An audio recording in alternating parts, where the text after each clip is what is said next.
We are your home theater and AV questions answered. This is AVRant. Want your home theater or AV question answered by Tom and Rob? Send it to question@avrant.com.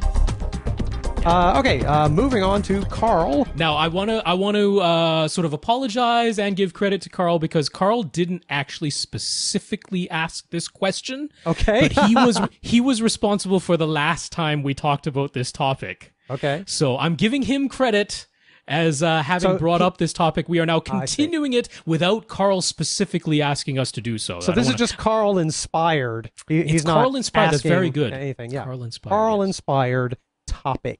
The HT guys had David Dix from Common Sense Audio on their podcast yet again.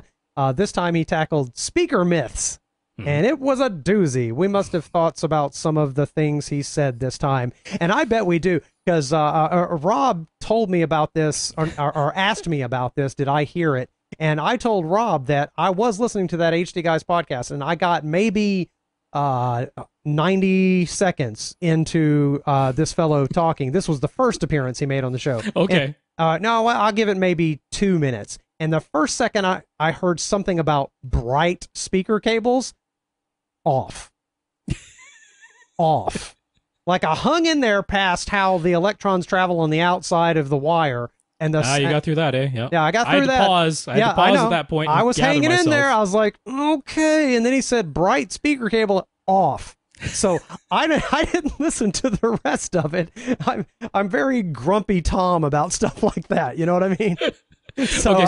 So Karl specifically asked about last time he was on the show, and that one we actually didn't have a ton to nitpick. I mean, skin effect is a real thing. It just doesn't really apply at audio frequencies. Right. The bright speaker wire. I mean, it is actually possible to make a speaker wire that attenuates lower. I mean, by and large, you're going to attenuate high frequencies. That's called a messed up speaker cable. Very messed up. You'd have to actually add a filter to it because you can't just do it with the wire. But last time they were mostly talking about amplifiers, and we didn't have a lot to nitpick. Now, I very much dislike the forum posts where somebody posts something, their opinion, their take on something, and then the people dissect it line by line.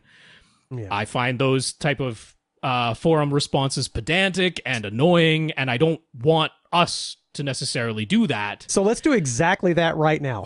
Well, what happened here is I started writing down the claims that he made. So this latest one was busting speaker myths. Yeah, you were just making notes, and they happened to be bulleted exactly like what you just described.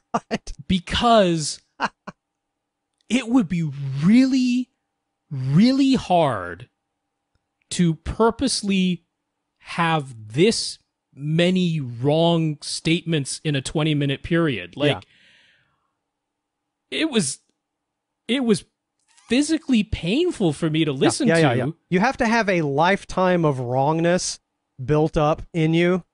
Now, I want to try to be fair. I know Tom wouldn't bother to try to be fair. No, I don't. I'll be Tom. I will be Tom because I'm not going to be fair. Remember, I'm the guy who heard bright speaker cable and went You didn't even get into this one then. No, I mean, I just hit stop. Now I want to listen to this one because I see this list that you would like to talk about. And you know what? Let's, even if you weren't talking about this particular person on this particular other podcast, these would be good things to address that people might have heard. Okay, I'll take it on that basis. Yeah, because first, I don't want to bash this guy. And more or less, I'm going to try and defend him better than he defends himself, which is to say, he's talking about a certain type of speaker for a certain application.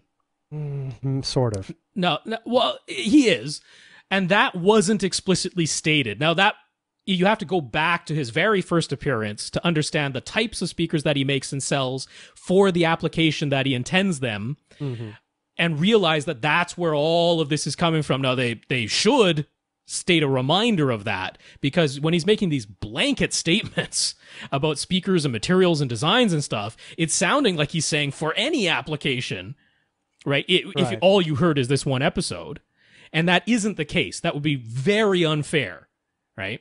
Right. Okay. So that's where I want to try and be fair, but I'm trying so hard to be nice. This stuff, oh man, this stuff. I don't see Rob make this face a lot. He's making this sort of it's like he's grunting a little bit, like a little scrunched up face there. I'm trying to decide how to approach this, because I was saying, I was just as we were going through, I was writing down some of these things, and how many bullet points did I end up with here?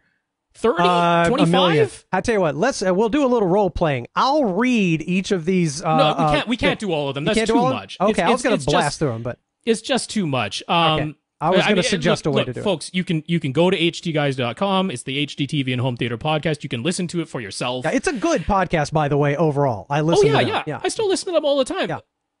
What I will say is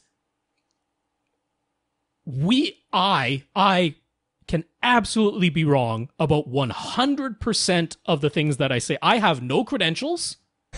All right? Except intelligence and accuracy, Rob. But I mean, I don't own any audio company. I have no customers. Oh, that doesn't mean anything. I have no formal education in any of this. The only thing I have going for me is if I recommend something or a setup procedure, a product, whatever it is, all I have is it works or it doesn't. Right? That's all I got. Sure. Which, okay. in essence, is all science has as well. Science says, here's a hypothesis. You test the hypothesis, and if it turns out your hypothesis is wrong, your hypothesis is wrong. Yeah, and yeah. that can be done repeatedly. That's the really important part about science is somebody else on the other side of the world who completely 100% wants the opposite to be true will still come to the same conclusion. Right? Yeah, I so want to throw a few of these out there, though. I'm reading this list as you're talking, and I'm like, I will not stop you. I can't believe it. It's just like the very first one. High power rating isn't good in speakers. Okay, so again, I don't think he defended himself well enough on this, but he was saying that if there's a high power rating, that basically means that it's low efficiency. And that led on to this whole thing. Okay, here's the statement that he just outright said. He has never heard a bad high-efficiency speaker, and he has never heard a good low-efficiency speaker. That's nonsense. Now, this could be a true statement. Oh, that's he could have heard a bad one. He could have heard a bad one. Has never heard, which means he really hasn't heard a lot of speakers. That's what that means. Yeah. Because I can name some right now. Okay. We've talked about some. HSU's first go at their home loaded speaker, the HB1 Mark 1. I mean, it wasn't called Mark 1, but you don't need a Mark, but the HB1, the first version of it, was a high efficiency speaker. That was kind of bad. Yeah. I mean, Tom reviewed it and said, these aren't very good speakers. It was high efficiency, wasn't very good. Sure. On the other side of the coin, there's Andrew Jones, who's developed some, even the speakers at ELAC right now, not very efficient. Sure. But they sound good. So, in other words, that's just kind of nonsense. Like, here's another one that I know would crack Tom's head in half. Only paper drivers sound good. Yes. Nothing else is as good. Yeah. Because nothing else can vibrate accurately. Now, again, only paper. Well.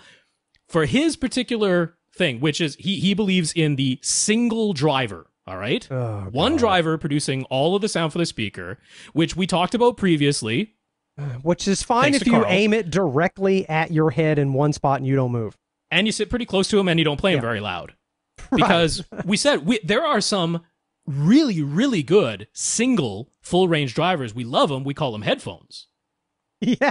Now, they have to be very close to your ears. And they're aimed directly down my ear canal. It's one driver playing the entire frequency range, and they can sound fantastic. There you go. They're in headphone. Now, if you're sitting really close to them, not playing them terribly loud, that can absolutely work for a speaker as well. Right. So he's talking about his design. All right, he's only works with paper driver. Now, that's even in his situation, that doesn't make sense. You could find something. Let me read one more here. I mean, I just want to mention, okay, materials have properties. They have characteristics to them. Right. If you want something that's exceedingly lightweight, so that you can, you don't need very much power to actually move it back. So something exceedingly lightweight, but still stiff, that has good self-damping properties. Well, you might want to try beryllium.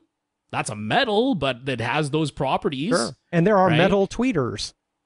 There are lots of metal tweeters. There's aluminum tweeters all over the place. But listen for yourself. But I mean, if you're cringing, I'm right there with you. I was cringing through a lot of this, but I'm trying to be more fair than I think he was even to himself. I like the bit where he says he has a, quote, panel of guys who all agree. Yeah. Many people are saying. Yes. Wonder how you arrived at that panel of particular guys, maybe. Here we go. A subwoofer will never play quality bass like a normal woofer. Yeah. What? Yeah. So a driver meant exactly for bass will never play. What does that even mean? It's a driver. No, I don't even understand that. I don't know. I mean, yeah. I mean, there was stuff in here that just on its face you'd go, what? Huh? He can't say what determines speaker toe in, but start with them slightly toed in, sighted down the inside edge of the speaker. Okay. I can say what determines speaker toe in. Yeah, is it aimed in? That's toe in. Well, no, but I mean, how far it should be towed in. It's the dispersion of the speaker. Yeah, until you're within the cone combined of, with the reflectivity of your room and your seating position within that room. Yeah, it's complicated. Yeah. I guess that's why he can't say, but he keeps talking about he's been doing this for 40 years and he's got all this experience. It's like, but you've never done that. You never just walked up to a speaker and moved your head from side to side and up and down until you heard the point where the dispersion changed, where the timbre changed because you got off axis. Well, since he makes single drivers that are 15 inches in diameter that are playing all the way up to 20 kilohertz, the second you move a centimeter off axis, you've changed the directionality of that thing. So maybe that's the reason. That's right. Yeah. I like the bit about good speakers should be close to the wall or the corner, no matter what. Because it increases the bass. He went into all this stuff about the only reason you have a cabinet on a speaker is to increase the bass output. I'm like, really? Not to prevent the dipole, like if like you have these open baffle speakers, right? Yeah. But they act as a dipole, which means directly to their sides there's an outright null. Yeah. Which again, and it if that's reflects what off the wall behind it, unless that's dampened somehow. Right. So if that's what you wanted to design, fine. But if it isn't what you wanted to design, you might want to put a cabinet around that mid-range and tweeter. Like it's just like these are just wide general things. And again, he couches it all in, in my experience, like, okay, fine. I can't say that you are lying because in your experience, this is the case. But in his experience, yes. I think what happens to people is there's a lot of people, these folks that, I don't want to generalize. That's not fair. But I'm telling you what, I see a lot of older guys that have been doing it for a long time. Especially the subwoofer thing. It's and like, they've been really? doing the same thing for a long time, and a few things have worked for them. And I want to make sure that as I get older, and I suggest to everybody else as they get older, to stay, open to ideas. And I think just people get locked into what they've had some pleasure or success with. Well, I have to say the one that actually bothered me, because I just think it's bad advice, because he even said, this is something I want your HT guys listeners to be aware of. This is how you ought to do it. Now, again, he's talking about a music only system, stereo only, close to you, not playing very loud, all of which I'm like, wow, that's a lot of caveats to put on. What if I want to play my music loud? That's just, you can't. No, that's wrong. Paper drivers only, no cabinets. But yeah, where he was saying what you should do is have your speakers play as low as they possibly can, and only then can you add a subwoofer to handle the very lowest frequencies below 30 hertz that the speakers themselves just cannot reach. It's like, it's because he doesn't believe in processing inside amplifiers, apparently, receivers. It's because he's from the 70s. Well, that's why he believes that. He's from the 1970s. Even in the 70s, you could design an analog. Anyway. We've been battling that advice for so long on this podcast. And again, I will only come back to this. He could be completely right, and Tom and I could be completely wrong. No. Please try it for yourself. He's not completely right. I know, but try it for yourself, because it doesn't matter. It doesn't matter which one. We are on polar opposite sides of opinion of this thing, okay? But it doesn't matter which of us you believe. It doesn't. Reality doesn't care. Yeah. However, what we've learned, and I said I wasn't going to mention politics, is that there are a lot of people in this world that the more you show them reality and evidence, the harder they lock into their views. And it works in politics, and it works in audio, it works in it works in every aspect of life. Some people, they have such cognitive dissonance when you show them contrary evidence that they lock in harder. But so I think once you see somebody go over the edge and talk about bright speaker cables, just walk away. That's why I hit stop. I knew I wasn't going to hear anything sensible as soon as I heard bright speaker cable. Hit stop and walk away. Don't even try. Done. But hearing Ara say that he has, to this point, followed all of the advice, which is you get your subwoofer set up nicely so that you have, I mean, in his case, he's only got one, so he's getting, as linear response as he can at his seating position, and then setting a crossover to 80 or 85 or 90 hertz in his case, which is what he was doing. He's like, oh, I'm glad you said that, because now I'm going to try setting all my speakers to a 30 or a 40 hertz, the lowest that it'll go. I was like, oh man, but yes, go ahead and do it. Go ahead and do it. Do the experiment for yourself. Yeah. Because science doesn't care who you believe. That's right. It is repeatable results, so absolutely do it for yourself. At least in audio, unlike politics, your own decisions at the end, once you've done all your tests and you decide what you like, doesn't affect anybody else except maybe the people that live with you listening to your stuff. Have a good time. Knock yourself out. Don't get crazy and angry about it like I tend to almost do. But ultimately, it's so ironic to call this busting myths when I'll couch it in my opinion. No, all he did was reality. Perpetuate some really long existing myths about speakers and design and subwoofers. And you may as well pull out stuff. the green magic marker and draw that line around the CD. Do you remember that one? When people were drawing the green Sharpie? Yep. Right? Yeah. Anyway. Oh man, it's painful. It's painful. And on that note of pain and anger and non-reality, I think that's about all I can do this evening. Want your question answered? Send it to question@avrant.com.